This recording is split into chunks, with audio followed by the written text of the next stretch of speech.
Hello YouTubers, back again with the 2006 Jeep Liberty. This thing's been a big pain in the butt. If I had a stick of dynamite I would have blown it up already. Alright, there's a couple things I want to get out of the way before I forget. Crucial. Lock thread. Okay? Thread lock thread, whatever, permanent. Get some, use it. Everything on the inside of this. There's bolts there, all the bolts inside here, bolt there. Needs lock thread. Very, very important that you use lock thread. I had a buddy come over today to check my timing chains, make sure they're right. He forgot to put lock thread on one of the vehicles he was working on, and it ended up coming out 10 minutes. The vehicle ran 10 minutes and it came out. So just so you know, lock thread. Another thing is just be careful. There's an Allen bolt right there. I ended up stripping one on the way out. I made a video on how to get it out, but I'm just going to give you a quick thing on it. If you look at this, I ended up having to file down two sides of it using a monkey wrench, got it around there and got it out. Not lash, it's called lapping and grinding. If you take these out, you're gonna have to lap and grind the inside of your head where these go. I had a bent one. I had two bent ones. One was really bent, so I ended up just replacing all the smaller ones. All the bigger ones were good. One's exhaust and one is intake. So just so you know, these in the book, these are valve something. In the book they're called lash adjusters. Don't go to the hardware store and ask for lash adjusters, as they will not know what you're talking about. Anyways, you see how that, let's see here if I can get a better look at it. See how that goes up and down? That's bad. They should not move. That little pin should not move up and down. They should be solid. I'd replace two of those. I ended up getting the bushing in. As you can see, that was a big pain in the butt as well. This side would have been easy. I did a complete video on that. Rack and pinion bushing, if you need to Google that, or you can find it on my page. The other thing is, I ended up getting a whole new timing chain. You're supposed to redo the timing chains after 100,000 miles anyways. A lot of people don't. People just go until they break. With this timing chain kit, I got 3 timing chains, the plate in the back, the tensioners, and the guides. And then there's other little tensioners, these things right here that push up on these. I haven't removed the pins yet. These are brand new. That pushes the tension on those. I ended up getting a head gasket kit as well. The timing chain kit came with an oil pump and a water pump. I didn't get the gears. I could have got the gears. That would have been more money, and I didn't need the gears. The gears were fine. So the head gasket kit, timing chain kit, $210. Carparts.com, or you could try rockauto.com. Both great places. I've ordered parts from both those places before. So I couldn't get these off. My last video I told you guys I was going to take these off because that's what the book told me. It lied to me. I couldn't get it off. It kept on turning the whole engine, so I just ended up working around it and figuring different things out to make things happen. So I ended up getting all this off finally. I ended up removing, I don't remember if I removed the timing chain guides or not, but I ended up getting them off. And let me tell you right now, remove the timing chain guides. I know that's how I ended up getting them back on, is I had to take the timing chain guides off. It took me 6 tries to get this right for the timing chain. It's a big pain in the butt. But anyways, if you have to take all this off, take it all out, or get new parts, Where am I at here? So it's very crucial that when you're putting the timing chain back together, that there's 3 chains, and they both have 2 links that are discolored on one side and a single link that's discolored on the other side. And it's very important that you see that dot right there, that link is in the center of that dot. These 2 links are in the center of that dot.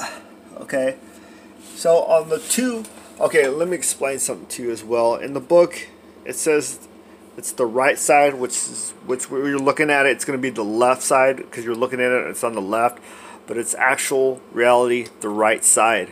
Okay, and then looking at it, the right side is the left side in reality. That's the way the book tells you. So when the book says left, it's on your right.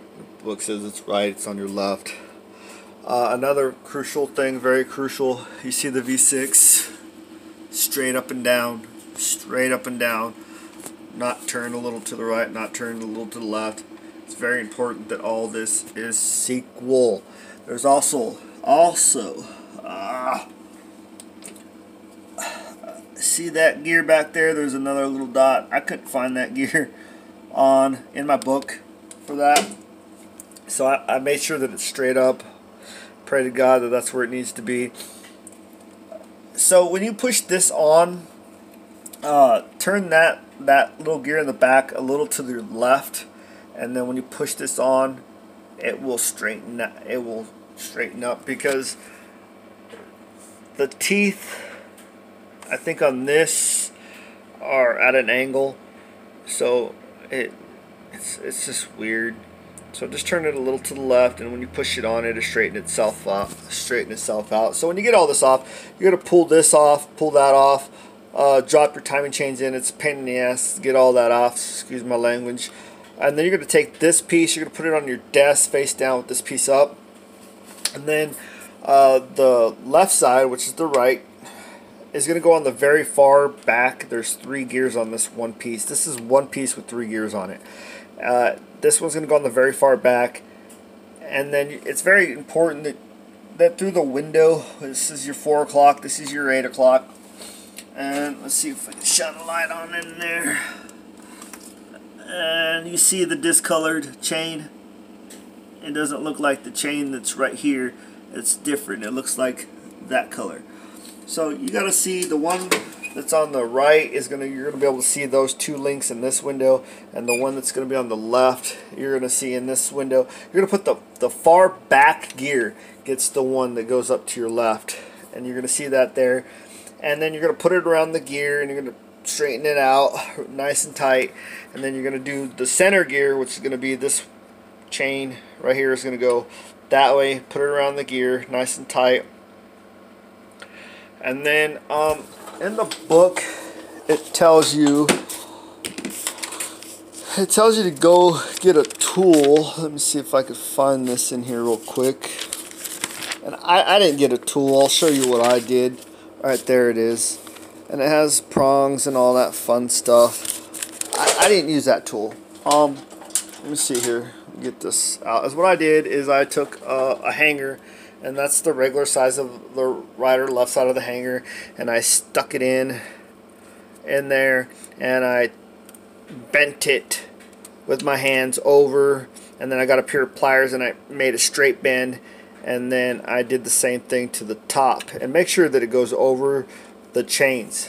You see that, how it goes over the chains and it goes in there? It's very important because that's what's going to hold your chain back together when you put it back in, and you're going to need all 3 of these done. So I just used the right side of the hanger, the left side of the hanger, and then there was a very long straight one that I just formed into to fit in the last third one. So make sure you lock thread everything. Leave these out if you're going to replace those, or if you can't get that off, definitely take these out and leave those out when you put everything in. And then I just took a piece of this rope, the rope, and I melted it and I twisted it with my fingers. Melted and twisted with my fingers. Might burn you a little bit. It's alright, you'll get over it.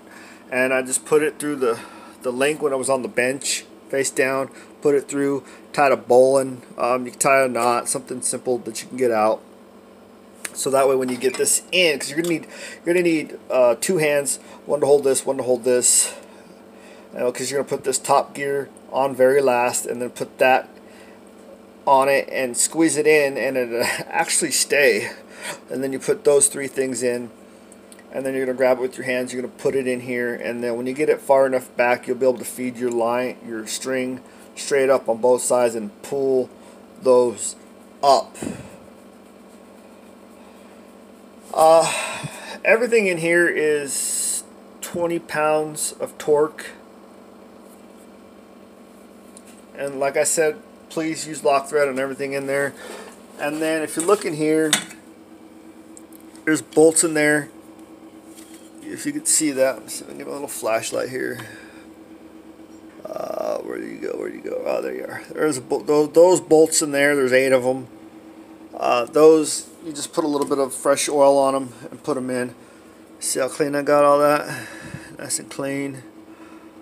Yep, nice and clean except for that. Except for that. That's funny.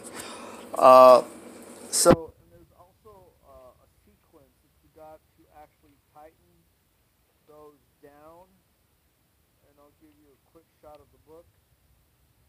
There you go. That is the sequel, tightening sequel, and all those bolts 20 pounds of pressure. Well, not all of them. There's 3. These 3, I think they're different. But the 1 through 8 that go up through here, you're gonna do 20, and you're gonna do those twice. Here, and I'll show you. Here's your timing chain. Guide how everything's supposed to be. There you go, just a quick view of that so you see what I'm talking about. Okay, so those guys are so much a pain in my butt. So here's the torques. As you can see, it's 20 pounds, 1 through 8. The other ones, it says 120 pounds, inch pounds, and 10 pounds is 120 inch pounds. And then when you put the big bolts in, the 1 through 8, you're gonna give them an additional 90-degree turn. Pretty much you just tighten it down pretty dang tight. It's been rough. It's been a hard thing. Oh, also now I'm leaving these loose. As you can see, those are loose. My goal is to hopefully put my rocker arms in, and then hopefully tighten them down. I don't know, this might be a little hard because the very first one is where this is straight down. And I don't know, we're gonna figure that out as we go. I'm not gonna make another video, but I'm sure you guys can figure it out. If you're tearing apart your engine this far, then you should have a little bit of common sense. Alright, good luck, YouTubers, and good luck.